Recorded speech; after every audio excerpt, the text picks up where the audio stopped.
Okay, welcome back to Cool Clubs podcast. Today we've got Chris Voshall. He is the Director of Product for Mizuno Golf USA. Welcome, Chris. I appreciate it, guys. Thank you so much for having me on today. Pleasure. As always, we've got Mark Timms here. He's our CEO. And we want to take a look at a lot of the Mizuno product today. It's not just one thing. We've had a small discussion before jumping on today. You've got lots of things to go through. So I really want to let you lead us through what's coming. Yeah. Yeah, to me, I'm so excited about where Mizuno is as a brand right now because, so many people think of us and you just think of irons. Like that's what we've been. That's kind of what has put Mizuno on the map.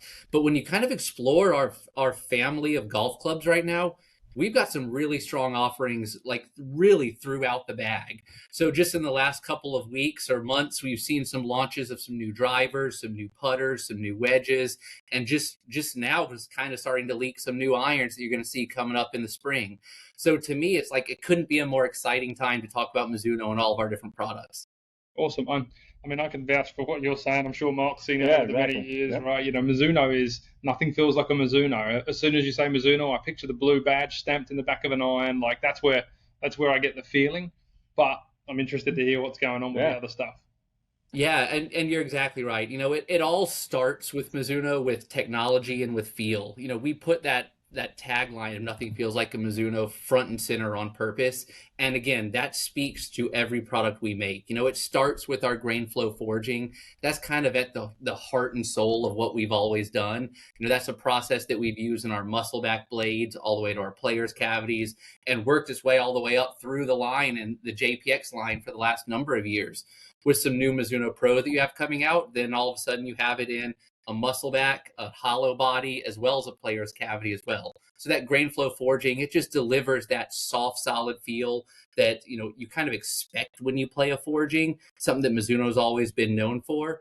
But the cool thing about it is it doesn't just stop there. We're using that same forging technique on our wedges as well.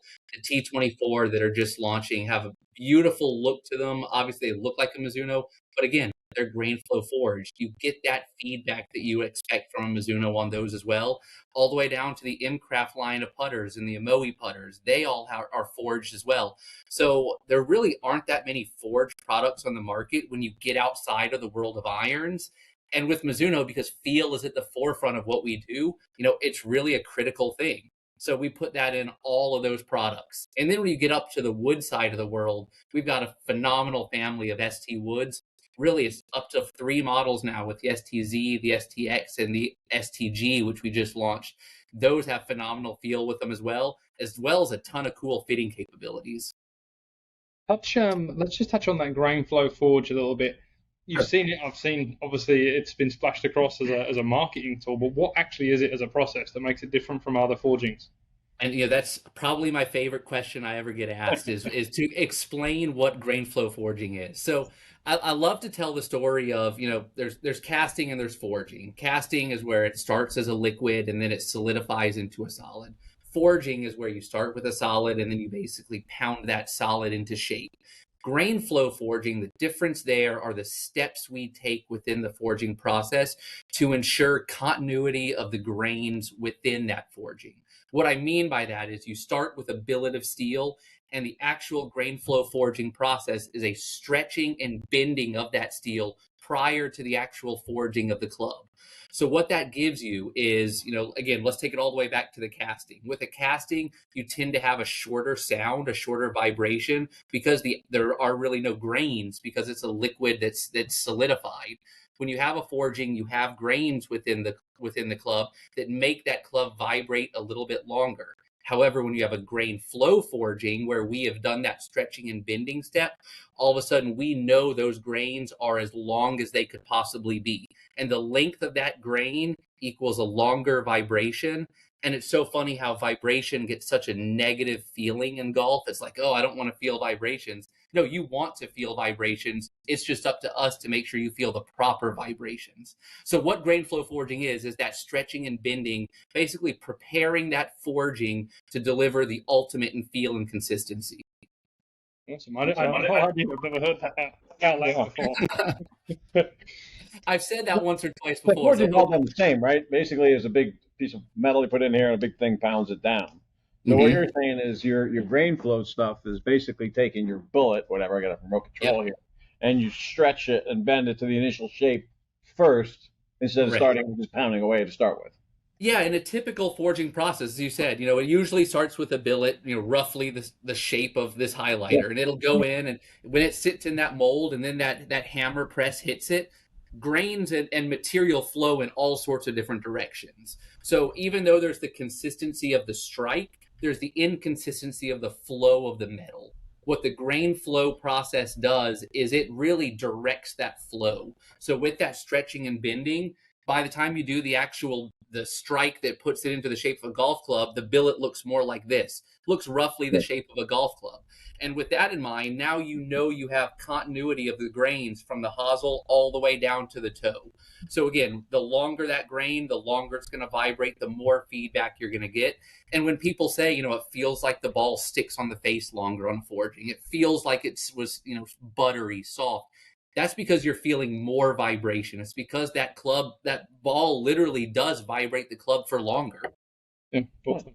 So that's now running through the whole family. I mean, we've had the JPX 923 model here, for quite some time. We run all of the models; they've been great. And obviously, I know you touched on it just a second ago. There are pro models coming. We've got 221, 223, 225 in. How about you lead us into what the new versions of those are going to be called and look Sure. like? As good as we are at engineering the next product, we might be equally as bad about being as predictable what the next one will be. So the 2.2 family is being replaced with the 2.4 family. So the 221, 2.4, sorry, 221, 223, 225 are being replaced with the 241, 243, 245.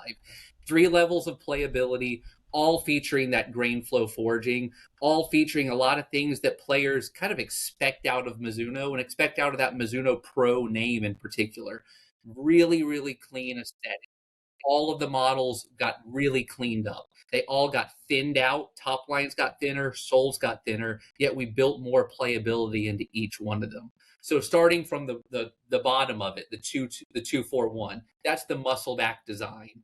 With that muscle back design, again, we did all things that a player's looking for in a muscle back. We went thinner top line, we went thinner sole, we went shorter from heel to toe, and all of that while we kind of manipulated the weighting of the head as well to make sure that you have a really, really consistent sweet spot throughout the set. So really a nice set of irons that allows the player to have a lot of control over what that ball is going to do. If you want to give a little bit more control to the golf club, that's where the 243 kind of kicks in. The 243 is also a grain flow forge golf club, but it features a combination of chromoly forging in the longer irons and our 1025 material in the scoring irons. That What chromoly, does that change? Is that 7 iron or it does. The six? 7 iron is chromoly, the 8 iron is not chromoly. And Got that's it. kind of where we do some really strategic steps as you're changing from one material to the next to make sure you don't have performance jumps or feel jumps, which are both, Right. very, very obvious if you do them incorrectly. So what we do by forging it with that chromoly, you then go in and actually mill a pocket cavity within that's going to allow that face to flex. And as you work your way to the 7 iron, we actually thicken that face ever so slightly to help dial back the COR so you have no jump to the 8 iron. Gotcha. So the chromoly is a different material or a different process or both? Different material, still Same follow process, the same right? process, correct. Got So it. it's a family of metals, and with the chromoly material, the benefit of it is it's still forgeable, and because it's still forgeable, we can still deliver that grain flow forge feel, but it's a lot stronger. And with that strength comes none of the limitations that you typically have from a standard, call it 1025 mild carbon steel. Yeah. We've got some images. Hopefully, I'm going to be overlaying them here as we've been talking. Do you know when you see the first call of a club coming out and it's on WRX or somewhere like that, Yeah. and it looks like it's black and white? I can't tell if these images are like that because they're so neutral, or is this really what they're going to look like? Yeah, and it's one of the things. It's as funny as it may sound. We have at Mizuno a design philosophy book that literally governs what we will and won't do on a Mizuno Pro type golf club. And a lot of that goes into the colors we'll use, the fonts we'll use, the shapings, the number of lines on the back of the club that we'll use. Like, we literally hold ourselves to a really, really high standard to make sure that it looks the part, on top of obviously feeling the part and performing the part. Well, it looks the part. There is nothing going on. It looks like a pro golfer. Yeah, it looks like a professional. Yeah, Right.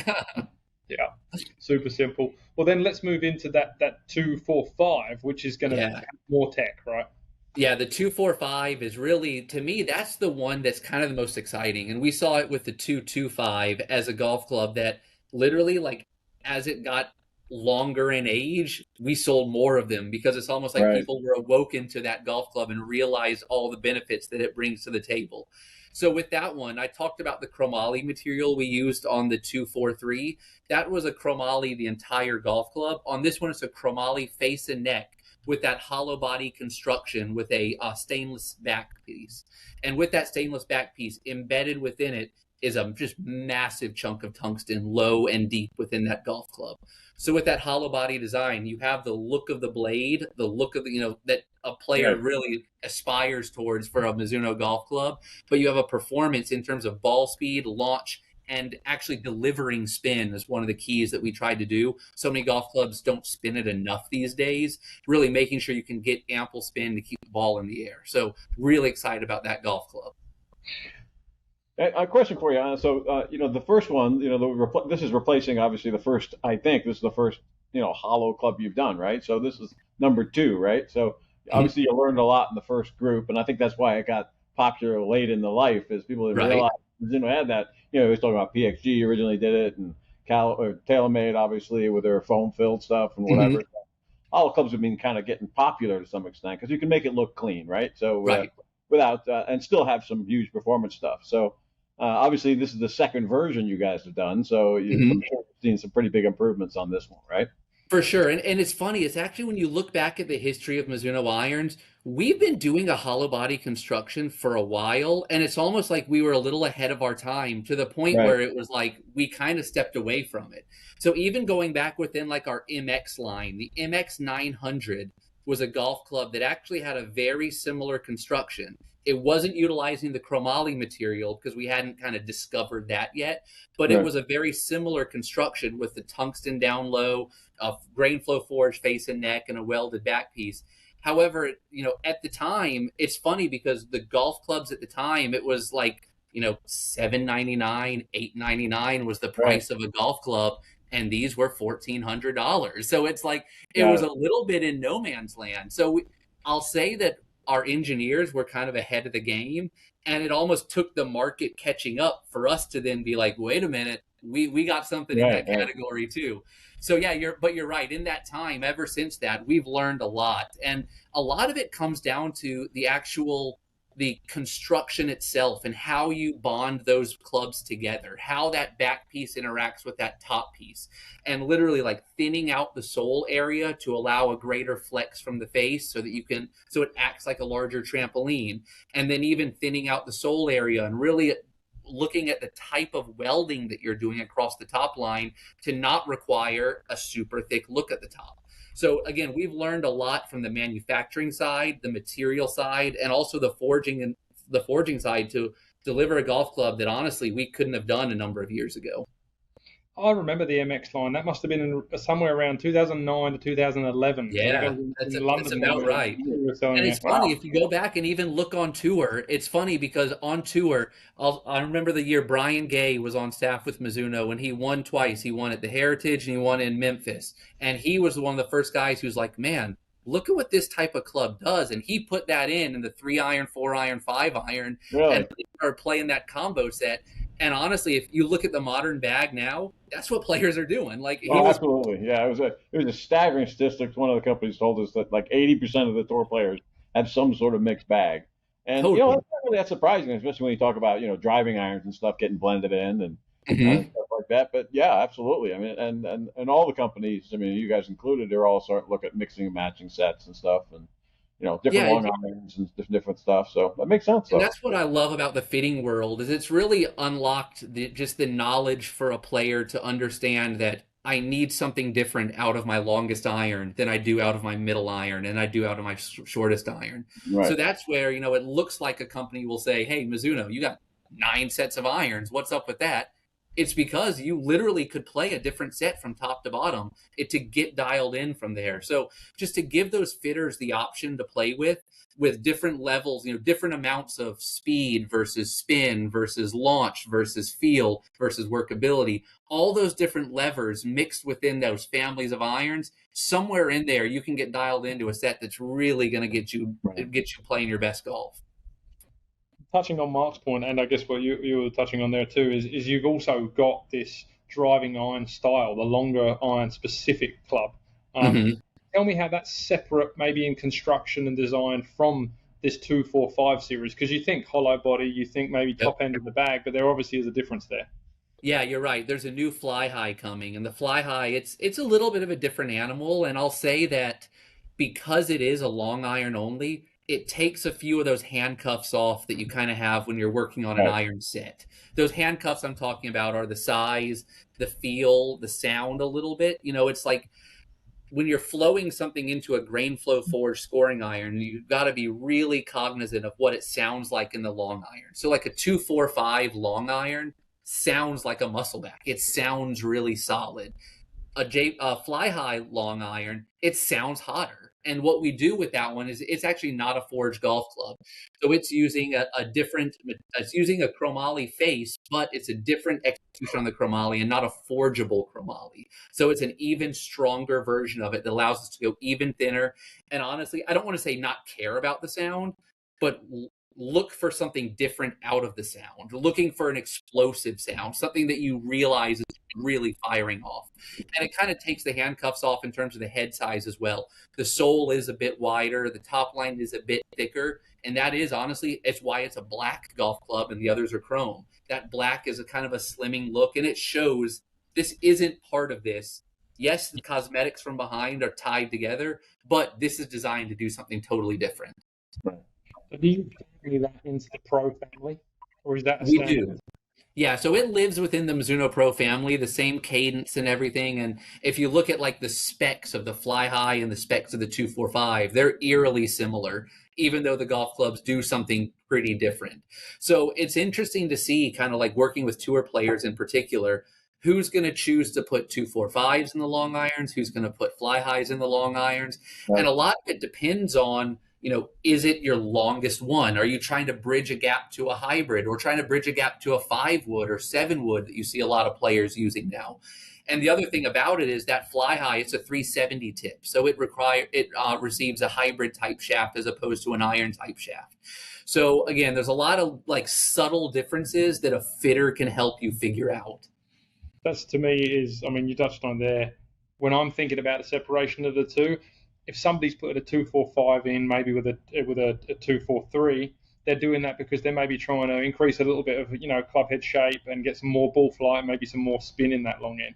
When I'm moving into the Pro or the Fli-Hi version, it turns into a driving iron. It's solely from a tee. It's less of that stopping power and more of that run out kind of feel. Yeah, it's funny. It's not uncommon to see players put in 2 or 3 245s on the top end. I'd say it's a little more uncommon to see players put in 2 or 3 of the Fli-Hi, because really that one is like a bridge between an iron and something else. Right. So you see a lot of just seeing one of them, right? So they might even have a 245 as a 4 iron or something, and then go to the Fli-Hi 3 and then a 5. Exactly right. Exactly right. So, yeah, different. Right. So you're not seeing a lot of guys have multiple Fli-His in the bag on tour. Yeah. Exactly. So, but it's really fun just to see how the bags are evolving and see how the players have become so open to golf clubs like that. As courses have gotten longer, as players are just mashing the ball, like that type of club is really good for a lot of different things. I mean, you've seen that type of golf club almost step on the toes of like the modern hybrid, where the modern hybrid, you're not seeing that. With those type of driving irons, and then the low spinness of some of the fairway woods. Now it's like you can do everything that used to require a couple of hybrids with clubs that do other things as well. Right. Yeah, it's a cool mix. Well, we know that the Pro line's going to have, as always, any Mizuno iron's going to have this cult following. We'll have it on the robot at some point. Right. Definitely stick on a robot. That'd be a fun one to do, actually. We haven't done that. Do the driving iron type stuff. Oh, driving iron That'd too. be really Yeah, cool Oh, to yeah, see. for sure. There's a big range of performance on different ones out there, I would think. Absolutely, you're right. And that's where you're really going to notice some differences in spins between them too. It's like Right. for some of them that have super low spin, it's like you got to have crazy ball speed to handle 19 degrees iron type center of gravity depth where you're getting, 2100 RPM out of an iron. Like unless you're really moving it, then you need something a little bit more than that. Or hit it really high. Or hit it really high is right. I That's the other option. got low club head speed now, but I hit it really high, so I can get away with some of those things. There you go. So let's touch on something that maybe isn't so much, in the face of the clientele out there. And I've seen, and correct me if I'm wrong, we've seen the STZ and the STG drivers. Or X. Yeah, STZ and STX. It's funny. I'll tell a little story of how Mizuno got to where we are and kind of where we're going. So, like on the wood world, there were years and years and years where we had a MP driver and a JPX driver. It was like a better player's driver and a worse player's driver, for lack of better words. Yeah. And the designs kind of went along that route.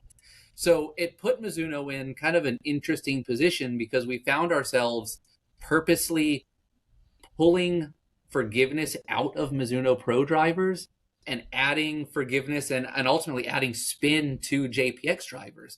So it left us in a world where, if you look at what like modern tour players are playing, tour players are totally good with forgiveness as long as the spin is right. And it's like, it put us in a position where I'll say we struggled on tour for a little while. So a couple of years ago, we made a real commitment to saying, Mizuno's not just irons. We do great on irons, but we've got a lot of technology in our woods as well. So let's design a family of woods that allows the tour players to be fit into our woods. And also, give the proper lofts, give the proper options to allow the fitters to get you dialed in as well. So that started with the STZ and the STX. Then we had the 220. Now we have the 230 that came out early in 2023 and will actually continue on through 2024. What the Z and the X actually stand for is where we concentrated the mass along the Z axis and the X axis.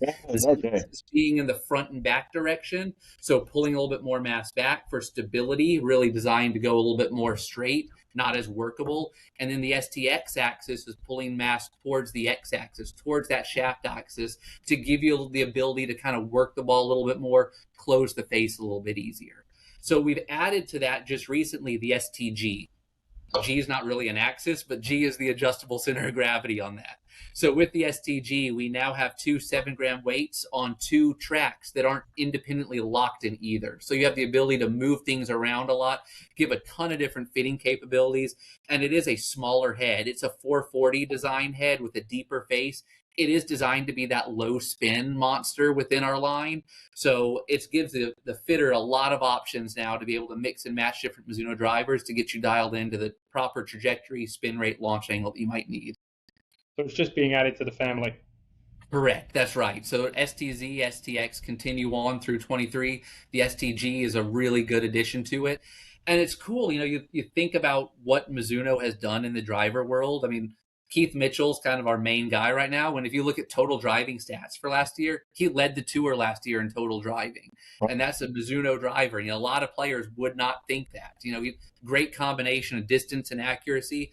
But he's a player who likes to see the ball fall left to right. For a right-handed player, the ball falling left to right is about the scariest thing for a lot of players. And that's where you need the option to have something like the STX that gives the ability to turn it over a little bit more. And then even with him, he's got so much speed that he brings to the table. He's okay to be slightly not optimal. Like his ball speed would dictate, wanting to be around 2200 RPM, but he prefers to live in that 2400 range just to give a little bit more control out of it. That being said, we didn't have the club that could deliver that, and that's where the STG steps in, is with that club and with that adjustability. Now, if a player's looking for that ultra low spin, we can get them there. Can you actually take those? You got sliders on both sides, right? Can you put ball on one side if you wanted to? I mean, We can, absolutely. yeah, And to me, that's one of the things I love about our design is with right, that fat track design and with two there, typically if you have a weight here and a weight here, I'll just use, for example, you have a 15-gram weight and a 2-gram weight, you're moving 13 grams by using 17 grams. So it's an right, inefficient movement of weight. With exactly. ours, you're replacing weight with air. So it's two 7-gram weights that you can concentrate completely on one side, completely on the other side, completely back, or completely forward. So to me, that's like the ultimate in Right. movability. It's using the least amount of weight to move the most amount of weight. Yeah, that's misleading in a lot of companies and stuff when you talk about those big weights and stuff. Yeah, if your lightest one's 2 on one side and your other side's 10, you're only moving 8, right? So Correct. people, And oh, you're moving and 3 grams. you're using 12 to move 8. And to And you me, got, that's yeah, exactly. Well, this is a good looking driver, and it almost looks bonded. I mean, I can see there's a sleeve in there, but it's a really clean, Yeah, hidden sleeve. Yeah, I mean, when you look at it, I'll say that the G, it's borderline a Mizuno Pro driver, if you want to call it that. Everything is very cleaned up. The head shape itself is very players. It's a squatty look. It's smaller. It's a deeper face. Even the Cortec chamber, our key technology on the sole, where on the ST230Z and X, it's blue. We actually blacked it out on the STG. right. Again, just giving it a little bit more of that player's look to it. Just because, if you're talking a golf club that spins as little as this one, honestly, it kind of speaks to that better player a little bit. So that's why we Well, do you mean that. that if it's that low a spin, like same thing with like Callaway had a great driver last year at Triple Diamond, but a lot of people that low a spin can't keep in the air. So if you're not over Right. 105 ish, it's probably not the Totally. right look at. Totally. And I feel like I'm a good player. I can't play that golf club. I need more spin than that. So to me, it's a great thing to have in your arsenal, but it's never going to be the one that's the needle mover. It's never going to be the one that's going to take over the world. So it's the one that the fitter needs for that occasion that they need it. Yeah. And this is a whole family of STG with a fairway wood too. Yeah, you're exactly right. So that's we've had STGs in the past, but it's funny how the STG in the past has always been one head, 9 degrees, right hand only, no fairways. So it's always been like, okay, you got to be a very specific, like really specific person to play that one. Now with the G family, it is that it's a family. Comes in a 9.5 and a 10.5. Both of them have the adjustable sleeves. To me, that's the biggest thing on tour with it as well, is that with the previous one, we had so many people who were needing to actually add a little bit of loft. And by only having that 9-degree head, to add loft, you had to shut the face, which is kind Right. of the opposite of what you're wanting to do for those tour players. So having that extra head gives you the ability to do a lot more in the fitting world. And beyond that, we also added the STG fairway wood. So our fairway woods have always leaned in I'd call it the mid spin range. We've never had that like ultra low spin bomber fairway wood. And that's where the G family is the perfect place to introduce that. So with the STG, it's a fully titanium fairway wood with an 80-gram stainless plate as well as an 8-gram front plate, and then the Cortec chamber that houses about 5 more grams as well, concentrated really, really low. So a compact head that speaks to that STG also with a really low spin and a phenomenal sound to it. Yeah, I do love it. I still now, all the carbon, I still prefer that titanium sounding fairway wood. There's something about it. I don't, not so much in the driver, but fairway wood for sure. And it's just, Yeah. this is an old school looking thing in a good way. That gloss finish, that Very really small. simple shape. Yep, Actually reminds me absolutely. of the old Sonatec kind of style of fairway wood. Yeah. Which was a fantastic wood. And you're right, the head shape itself, it's so funny. The second you mention it's a titanium fairway wood, when people think titanium, your head instantly goes to, oh, great, that means it'll be bigger. This is actually a titanium that's smaller than our stainless one. It's smaller Right. because we wanted to concentrate so much mass low. Titanium allows us to do that. So, it's kind of flipping the use of titanium versus like the traditional thinking of how you would use it. Yeah. You definitely have got that weight down forward and low in this thing. You can see that bolt right up front there, and that big plate is tungsten. Did you say? It's stainless, but it's thick stainless. That's one of those things. It's funny how like when you use stainless versus when you use tungsten, you could make it as tungsten. It would just be thinner and the mass would be concentrated in the same place. Right. It's an interesting one. So yeah, we're using stainless there because that gave us a little bit more, a little bit better feel out of that. So using the stainless on that titanium, that combination just gave a better feel for us because we didn't have to go as thin as you would have had to if you went with tungsten. Sure. Tungsten's a pain to cast anyway, so it makes it difficult. Absolutely it is. You're right about that. Stainless is nice and easy. And maybe flip flopping back here. I think that's the end of the STG family, right? There's no hybrid in It this is. family. Correct. Going back to, and then maybe this is a little odd, is for the iron structure, the wedge structure. Mizuno irons have always been considered the greatest, and the wedges have been around for a long time, but they kind of have sat in the background. The T22 definitely stood out as something different, and this T24, if I'm correct right now, there's some definite cool, you've done a lot more with grind, V and X. I'll let you run through this, and also that finish. Touch on the finish. That's one of my favorite things. I don't really guess it too, but people don't understand that 90% of the wedges sold in the United States are actually cast. I mean, all the Cleveland stuff, all the Vokies are cast. People don't realize that not many companies are really forging them.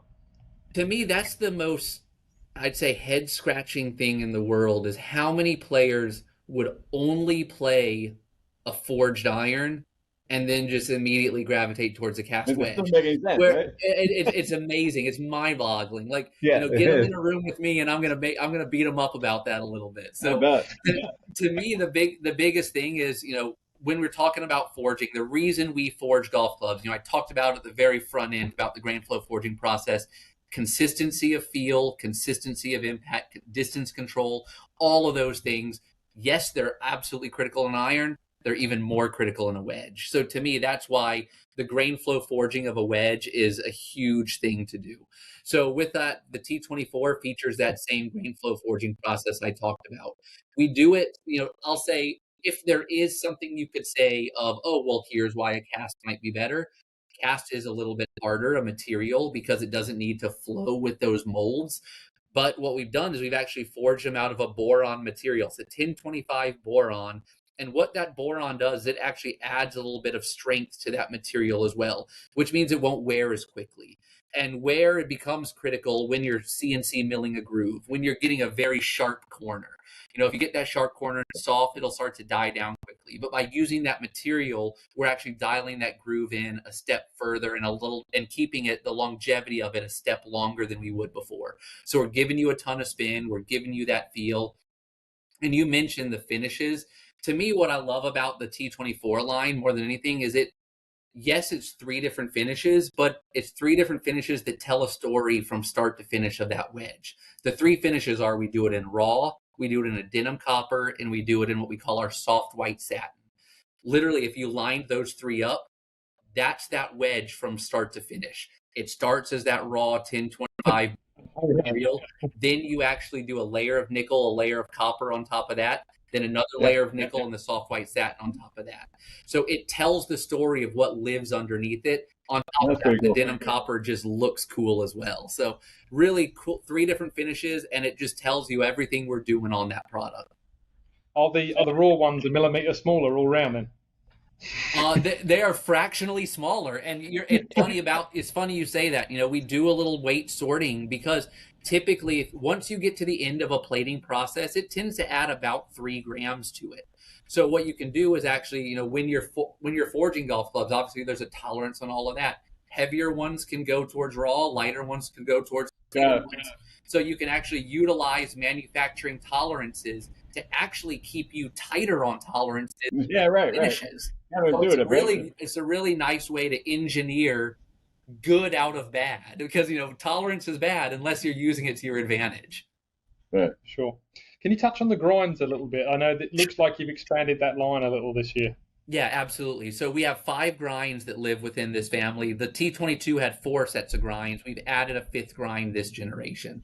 When you're talking about the least aggressive, you're talking about what we call our S grind. It's more of the full sole. It lives on our higher bounce options. It lives on more of the gap wedge and pitching wedge lofts. From there, what that one is, it's really just very subtle trailing edge grind. Ever so slightly, we're putting some relief on the toe and the heel. Next would be the C grind. The D grind. The D grind leaves a lot more of that middle section and takes more from that toe and heel as well. So it starts to get more aggressive. Next, after that would be the C grind. C grind takes even more. So it literally is like an aggressive D where you're taking some off that trailing edge even more.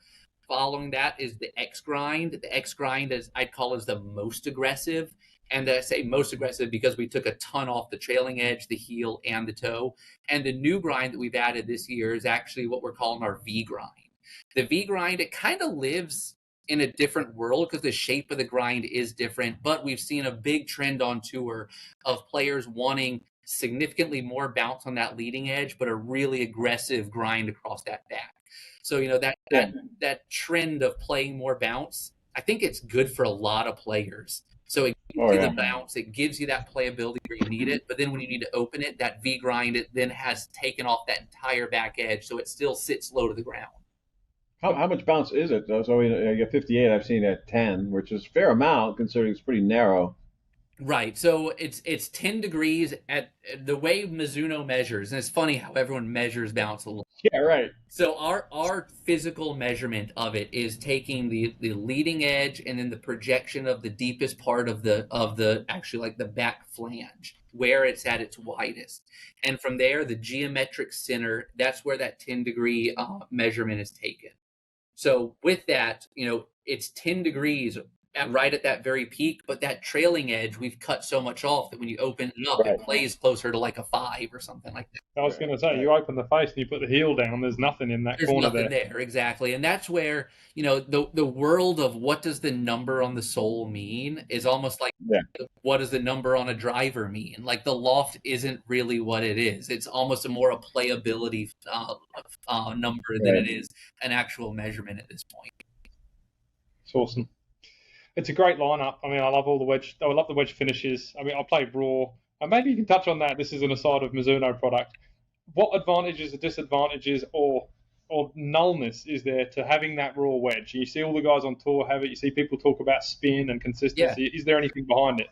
I'd say for every positive, there's a negative in that, the thing with raw that gives it the potential to spin more is that when you plate something, that plating will adhere somewhat to a corner. So it tries to round that corner, you're going to start to get rusting.